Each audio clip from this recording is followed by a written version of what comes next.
Class 9th, good morning. You are studying about the Nazi, rise of Hitler. You are studying the topic is political radicalism and economic crisis. Listen very carefully. Mostly the German taken loan at the time of First World War. It means first world war में लड़ने से पहले बहुत loans था German के ऊपर, या ऐसा कह लीजिए कि जर्मन ने लोन लेके वहां की जो युद्ध लड़ा था। डेफिनेटली जब unable to repay the loan of the European nation, so उनने रूर और ग्रीनलैंड और मैनी ऑफ द रिसोर्सेज के एरिया कैप्चर कर लिए, कर्जा ना चुकाने पाने के उसमें जर्मन से छीन लिए। ओवरऑल जर्मन की इकोनॉमी फेल हो गई, बुरी तरीके से ध्वस्त हो गई। क्या करते हैं जर्मन के लोग, कैसे वहां पे सरवाइव करते हैं? देखिए, सरवाइव करने के लिए उन्होंने क्या किया कि अब खुद की करेंसी छापना शुरू कर दिया। देखिए, खुद की करेंसी का नाम था जर्मन करेंसी। उस वक्त जो है जर्मन में जो है कौन सी थी? जर्मन में था आपका मार्क्स। और उस वक्त जो है कहना चाहिए कि बात करते हैं 1923, इसकी 1923 की बात करते हैं। जब 1923 में क्या नहीं कर पाया, German refuse to pay and French capture its leading industrial area. Refuse to pay का मतलब होता है रिफ्यूज्ड टू पे। तो फ्रांस ने क्या ले लिया? रूर ले लिया उनका, रूर, RUHR। रूर एक अच्छे रिसोर्सेज का एरिया है जो फ्रांस ने ले लिया। जर्मनी इज अनेबल टू पे द रीपे कह लो या लोन, बर्बादी थी वहां पे। अब इसीलिए उन्होंने अपनी खुद की मुद्रा छापना शुरू कर दिया। उस करेंसी का नाम था मार्क। और देख लीजिए, too much printed money was calculated to result the value of German mark dramatically fail। Mark dramatically fail हो गई, ड्रामेटिकली फेल। डेफिनेटली इसलिए फेल हो गई क्योंकि मार्क की वैल्यू गिरती चली गई। एक यूएस डॉलर के बराबर जो है, कौन सा महीना चल रहा था? अप्रैल में। आप देखिए बहुत ड्रामेटिकल चेंज हुआ। अप्रैल में 24,000 एक यूएस डॉलर के बराबर 24,000 मार्क्स हो गई थी। और इसके बाद जुलाई में 3,53,000 मार्क्स, और अप्रैल से जुलाई में 335 ये इतने मार्क्स हो गई थी पर डॉलर। तो ओवरऑल 9 करोड़ तक पहुंची आपकी। उसमें आप देख सकते हो कि मार्क जो करेंसी थी जर्मन की, कितने बड़े स्तर पे गिरी, कितने बड़े स्तर पे उसकी वैल्यू नीचे आई। ये मार्क है, ये मार्क करेंसी है। इसके बाद at 98,860 marks by December, figure hard run into the trillion में तक चला गया, ट्रिलियन तक चला गया। क्या? इसके बाद हम बात करें आपसे कैरिंग स्काई रॉकेट, जो खाने पीने के सामान थे, as the value of mark collapsed, price goods skyrocket, मतलब आसमान छू रहे थे उस समय, क्योंकि मार्क की वैल्यू बहुत कम थी। सपोज दैट जब हमारे देश में या किसी भी दुनिया के किसी देश में जब किसी करेंसी की वैल्यू गिर जाती है, तो फिर 2 लाख रुपए लेके निकलो घर से, 250 ग्राम टमाटर लेके चले आओ, क्योंकि भाई कुछ है नहीं, क्योंकि करेंसी। अब वो कह रहा है कि 9 करोड़ एक डॉलर हो गया। 24,000 से शुरू हुआ था, 3,53,000 और 9 करोड़ 98,000 आप देख रहे हैं। 860 मार्क्स बाय दिसंबर। कितनी बड़ी संख्या में करेंसी ऑफ जर्मन फेल्ड और डाउन फेल ड्यू टू सारे कोलैप्स हो गया था, उनकी करेंसी कोलैप्स हो गई थी। रिसोर्सेस नहीं बचे थे उनके पास, क्योंकि resources controlled by the Russia, France and different European nation after the first world war. First world war के बाद भी और सेकेंड वर्ल्ड वॉर में भी उनको बहुत धाराशाही कर दिया गया था उसे। अब हम बात कर रहे हैं उसकी।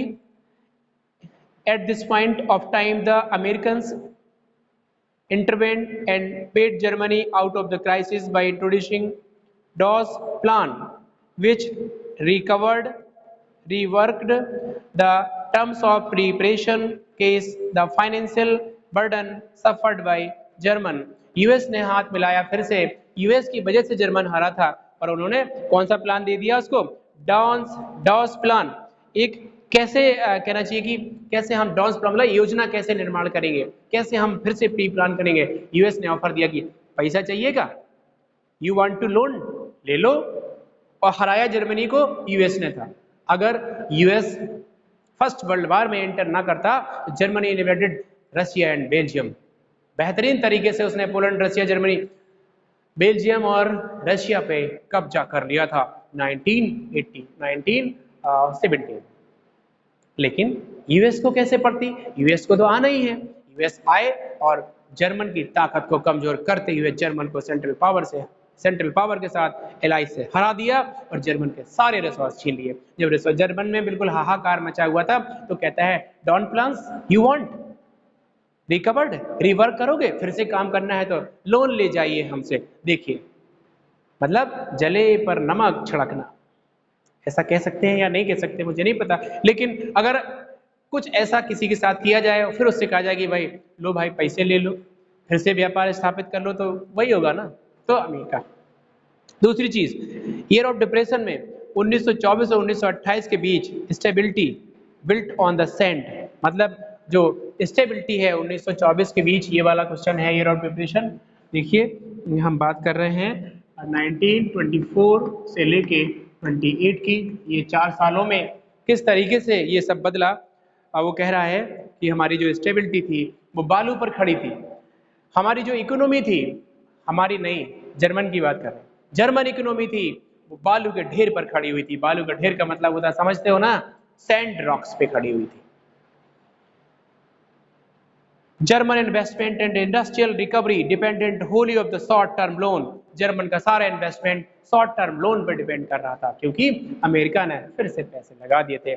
अमेरिका चाह रहा था कि बेटा फिर से ले लो, रिकवर हुए फिर से कर्जा ले लो, कोई इश्यू नहीं है। But 1929 the support of the withdrawn when the Wall Street Exchange crashed, और अब बहुत ज्यादा जंप ले रहे थे ना, वॉल स्ट्रीट एक्सचेंज क्रैश हो गई, अमेरिका का शेयर बाजार गिर गया 1929 में। देखिए अब शुरू होता है बुरा वक्त इनका। 1929 में जो वॉल स्ट्रीट एक्सचेंज है, वॉल स्ट्रीट एक्सचेंज या का शेयर बाजार है, वो भी धड़ाम हो गया। और बेटा लोन दे लो, बहुत पैसे बांट रहे हो, चलो अभी देखो स्थिति। Exchange crashed anticipating and fearing fall of the price, people made frantic effort of sell their share in single day। 24 अक्टूबर को 23 मिलियन शेयर बेचे गए थे। 24 अक्टूबर को और 24 अक्टूबर कितने शेयर बेचे गए, 13 मिलियन, बहुत बड़ी संख्या में अमेरिका में। क्योंकि जब शेयर बाजार गिर गया तो लोगों ने घर में रखे शेयर निकाल के बेचना शुरू कर दिया कि अब तो ये बीमारी आई गई, अब तो कुछ नहीं होने वाला, अब तो ये सब जाएगा। शेयर बहुत डाउन हो गया, पैसा रिकवर करना है बाजार से, तो लोगों ने बाजार से पैसे निकालने शुरू कर दिए जो इन्वेस्टमेंट के रूप में शेयर खरीद के रखे थे। एक दिन में 13 मिलियन शेयर सोल्ड कर दिए वहां की जनता ने। देखिए तो किसी के साथ ज्यादती नहीं।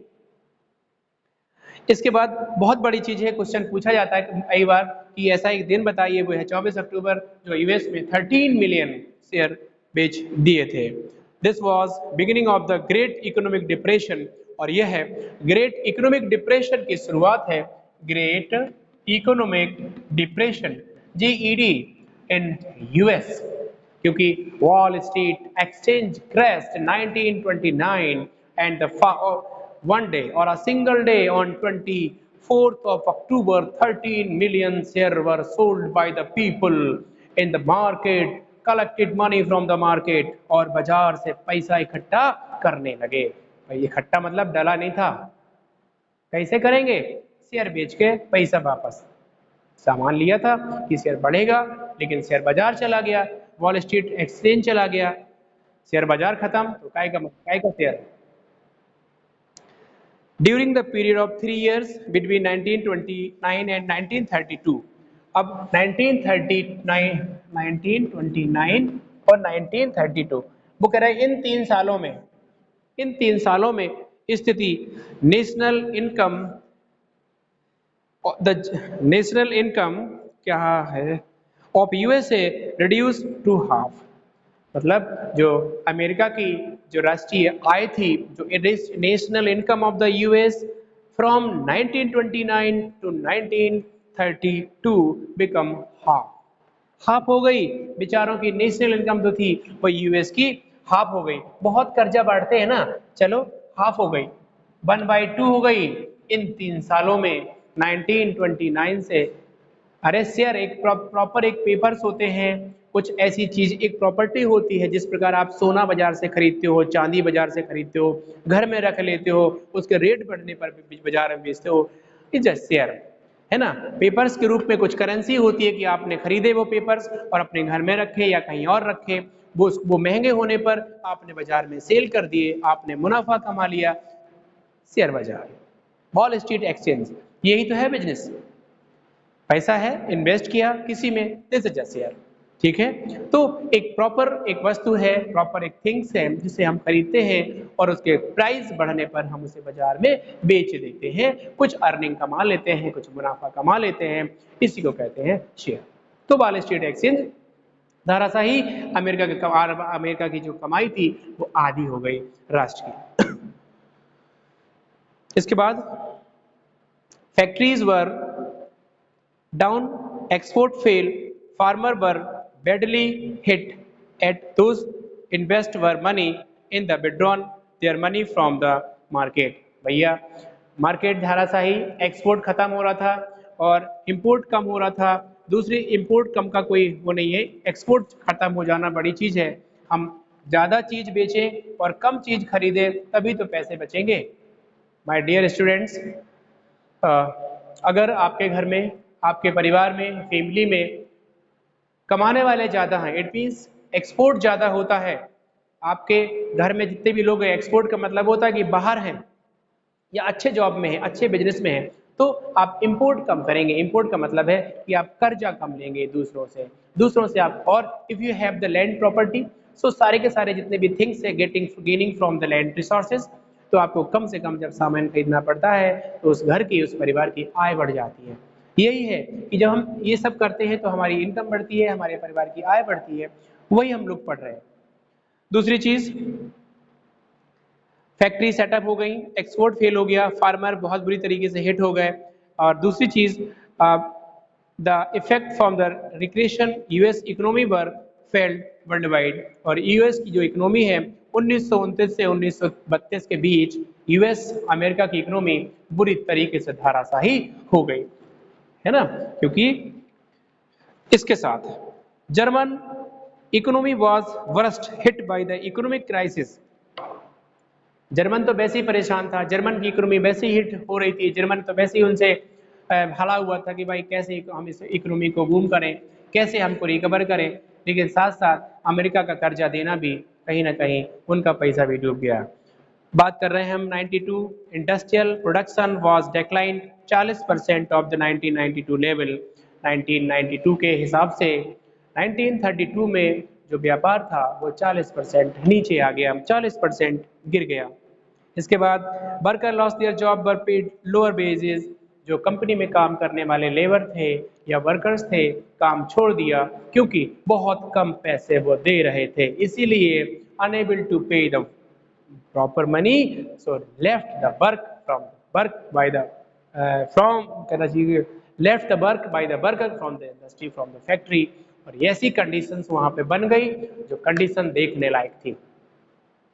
दूसरी चीज हम बात कर रहे हैं आपसे, सबसे बड़ी चीज है कि वर्कर ने छोड़ दिया। Number of the unemployment swelled to an unprecedented 6 million on the street on the Germany. Men could be seen with placard around their neck stating willing to do any work।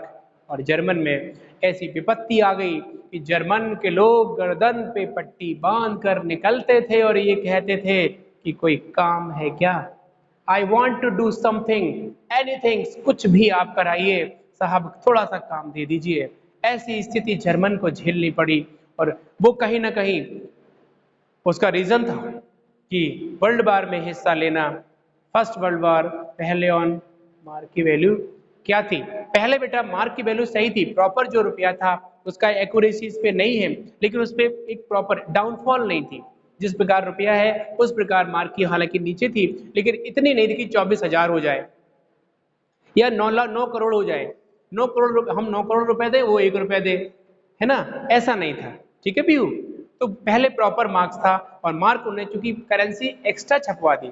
किसी भी देश में currency behalf of the central government पे छपती है और resource के according छपती है कि हमारे पास इम्बैलेंस है कि नहीं है। नहीं तो भारत सरकार रुपया छपवा दे, उसकी रुपया की वैल्यू गिर जाएगी, तो फिर रिसोर्सेज के अनुसार उसके पास तीनों सेक्टर की जीडीपी कैसी है, तीनों सेक्टर से इनकम कैसी है, कितने रिसोर्सेज हैं, इस बिहाफ पे करेंसी छापने का आदेश सेंट्रल गवर्नमेंट आरबीआई को देता है। ऐसा नहीं कि मन आया तो दे दिया, मन आया तो दे दिया। ठीक है, तो ये सब आरबीआई को देती है। इसके बाद अगले वाला अब जो भी कराएंगे हम अगले वीडियो में। Okay, thank you.